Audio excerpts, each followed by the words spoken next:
You are the master of your fate. Let's begin.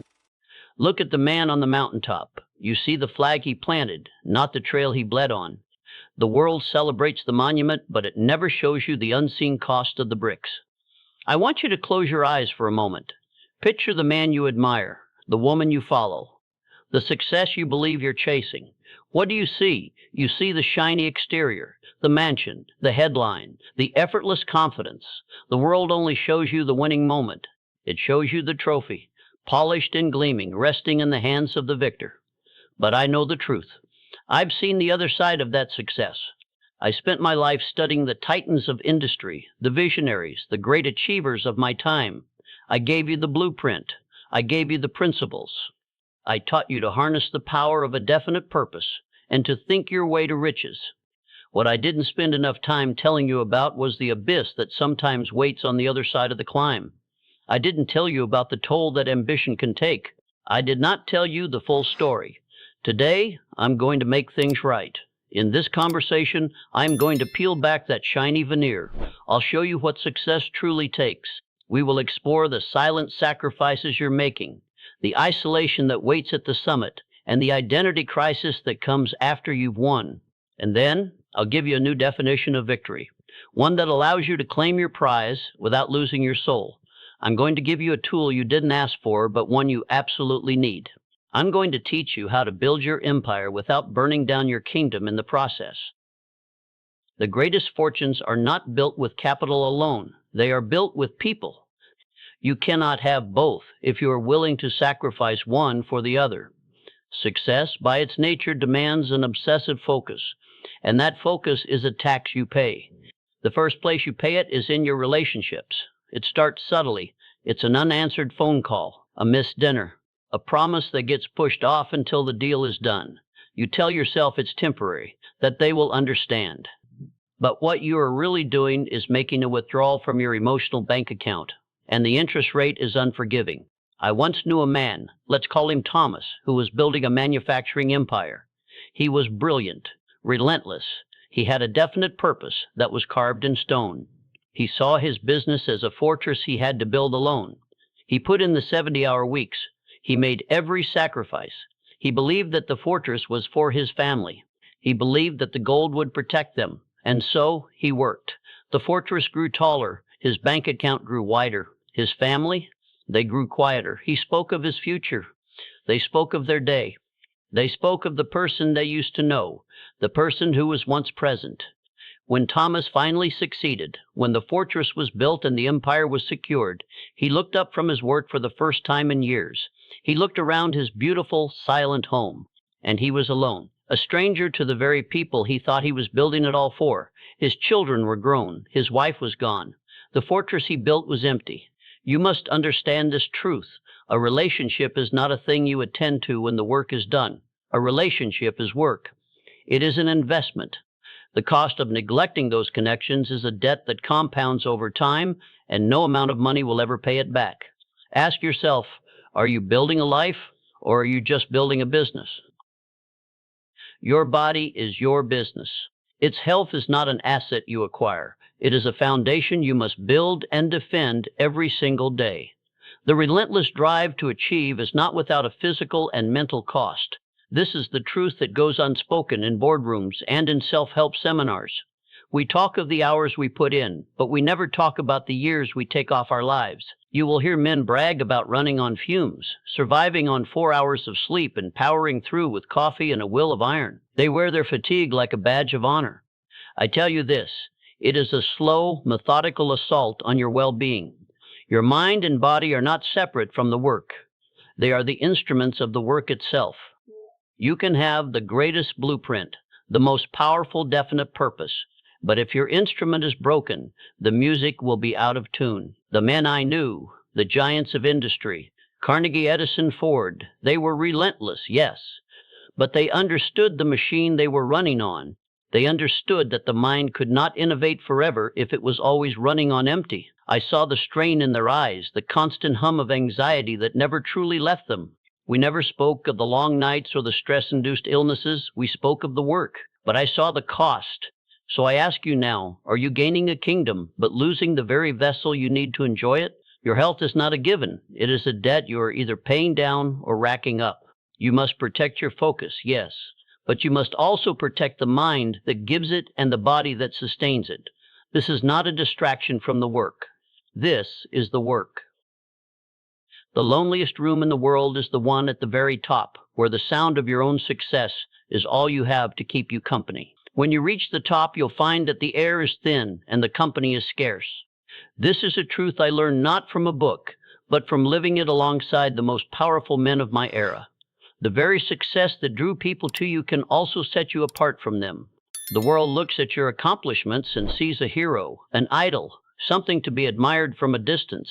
But up close, in the quiet moments, you are just a man or woman burdened by a unique solitude. The pressure to maintain a perfect image is a heavy cloak. You can't show weakness. You can't voice doubt. The people below you depend on your certainty. The people beside you are often competitors, not confidants. So you learn to keep your own counsel. You build walls not to keep others out, but to keep your own struggles in. This is a fortress of a different kind, a mental one, and it is lonely. I saw this in a man who had built a financial empire. He could command the attention of entire nations, yet he confided in no one. He trusted no one. He saw everyone as either a tool or a threat. And so he became exactly that, a tool of his own success, devoid of genuine connection. He had 1,000 acquaintances, but not a single friend. The man was a titan, but his life was an island. You must understand that a title, a fortune, or a reputation is not a substitute for a true connection. Your greatness is not measured by the distance you put between yourself and others, but by the bonds you build. Your greatest assets are the people who will still be there to share a quiet cup of coffee with you long after the headlines have faded. The most valuable thing you can build is a small, trusted circle. A genuine connection with one or two people is more valuable than 1,000,000 superficial admirers. This is where your truest power lies, in the quiet strength of shared experience, not in the loud echo of your own accomplishments. The man who wins the race often forgets his name at the finish line. For many, the identity of the striver or the achiever is all they know. It becomes the entire story they tell themselves. Their life's purpose is defined by the next goal, the next conquest, the next rung on the ladder. They are the man who is building a legacy or the woman who is going to change the world. But what happens when the race is over, when the goal is finally achieved? An existential question emerges in the sudden silence. Who am I now? I saw this in a man who, after a lifetime of relentless work, sold his business for a sum that could secure generations. He had won. He was free, yet within a year he was profoundly unhappy. He had spent so long identifying with the climb that he didn't know how to exist at the summit. The purpose was in the pursuit itself, and now that purpose was gone. He became a man haunted by a new fear, the fear of losing it all, of becoming irrelevant. He had $1,000,000 in the bank, but a zero-sum anxiety in his soul. I learned a profound lesson from a different kind of man, Andrew Carnegie. I didn't see him just as a titan of steel. I saw him in his later years, after he had achieved all that could be achieved.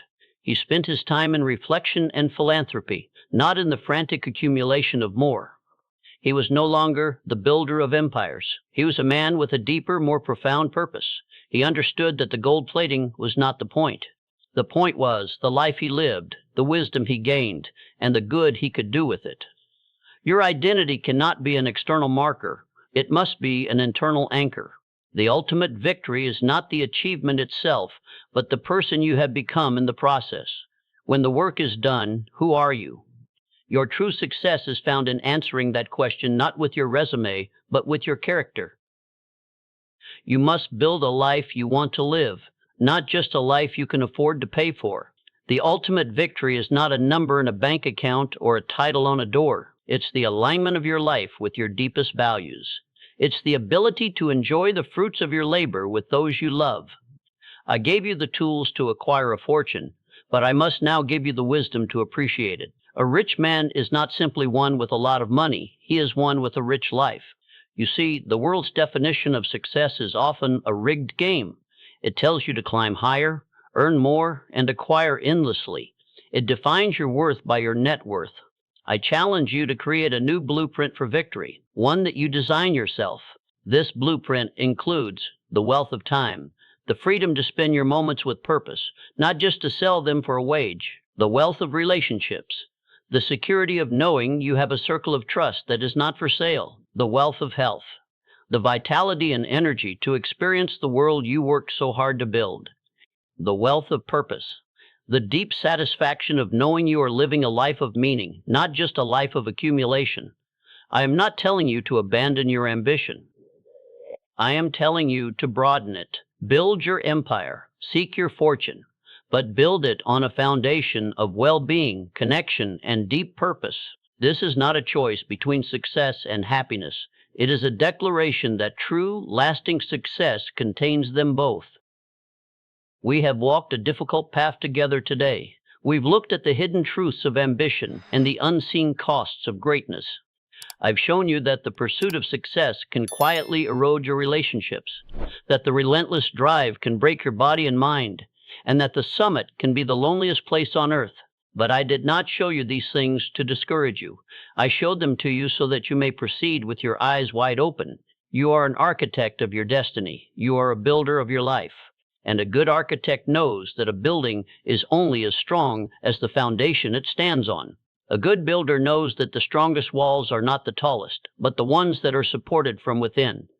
Your life is a balance sheet. The world only counts the assets, the money, the fame, the power. But I'm asking you to count the liabilities, the lost time, the forgotten connections, the neglected health. Don't be the man who reaches the top of the mountain only to discover he left the very thing he was searching for at the bottom. Go and build your empire. Seek your fortune. Live your greatness. But this time, build it in such a way that it never costs you yourself. The greatest success is not what you gain, but what you keep. You have a choice to make. You can absorb this wisdom, or you can ignore it. The man who succeeds is the man who acts. These are your assignments. They are not suggestions. They are commands. Key takeaways: success has a shadow. Achievement often comes with unseen costs to your relationships, health, and personal identity. True victory is not defined by what you acquire, but by what you retain. Your body is your business. Your physical and mental well-being are not an afterthought. They are the most critical assets in your pursuit of greatness. Neglecting them is a debt you will eventually pay with interest. Redefine your map. Don't chase a definition of success that was handed to you by the world. Create your own. Your blueprint for victory must include time, genuine connection, and deep purpose. Assignments for immediate action. 1.